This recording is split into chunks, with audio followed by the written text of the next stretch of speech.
العيله المصريه بتطلع في الخناقات شويه مصطلحات، انما ايه فاس في جبهه. جرب كده تنده على مامتك وهي متضايقه منك، طالعه موم ما يلهفك. طبعا انت قطمت خلاص، ما انت مش عارف مين مو اللي هيلهفك ده وهيعمل فيك ايه بعد ما يلهفك، فتلاقي نفسك سكت احسن لك. بابا بقى غار من ماما، اشمعنى هي يعني لقت حاجه تبقى لايقه معاها؟ طب ما انا كمان اللي هيقول لي بابا اقول له جد بو. ايه بو ده يا عم الحاج؟ جبته منين وهيجي لي ليه اصلا؟ بس انت مش فاهم، دي خطه استراتيجيه محكمه حضرتك. هم عايزين يسحلوك يا معلم عشان تقعد تفكر مين مو اللي هيلهفك وايه بو اللي هيجي لك، تنسى اصلا انت كنت عايز منهم ايه. بس انا هحاول اساعدك. مو دي كلمه مصريه قديمه معناها الماء او النهر، يعني بالنسبه للمصريين القدماء. مو ما يلهفك معناها انه النهر يعلى، خلت تغرق بقى وتريحنا منه. البو بقى دي حاجه يعرفها اللي بيربوا المواشي، لما البقره تولد مثلا وابنها يموت لاي سبب، يقوموا واخدين الجلد بتاعه ويحشوه تبن فيبقى شبه ابنها الحقيقي، وتفضل البقره تديلهم لبن على اساس ان ابنها لسه عايش. الجلد اللي اتحشى تبن ده وبقى على شكل ابنها اسمه بو، فاتخذ البو على اساس ان هو رمز للحاجه اللي ما فيهاش روح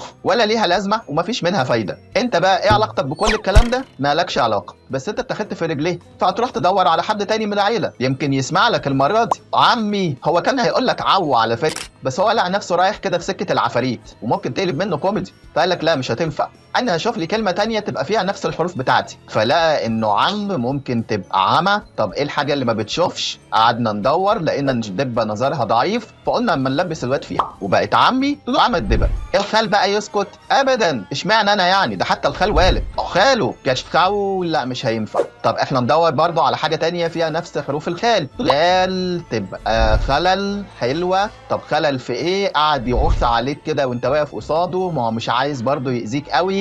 خلل في لوسك. يلا هي حاجه بسيطه اهي والرد حلو برضو. فانت تزهق بقى وتقرر انك تسيب الناس دي وتمشي. فكرك هيسيبوك تمشي؟ ابدا، هيقولوا لك مشش في ركبك. ومشش دي كلمه مصريه قديمه وهي مرض بيجي في العظم، فما تبقاش عارف تتحرك. هتعند وتخرج برضو، هيندهوا عليك، اوعى ترد عليهم وتقول لهم ايوه ده كمين يا معلم اسمع مني. لو قلت لهم ايوه هيقولوا لك جاك قوى على طول. القوى دي طلعت برضه كلمه مصريه قديمه، اصلها وعى يعني اللعنه، واتحرفت في القبطيه لقوى يعني الم وحسره. انا نفسي اعرف مين العيله اللي اخترعت الردود الغريبه دي.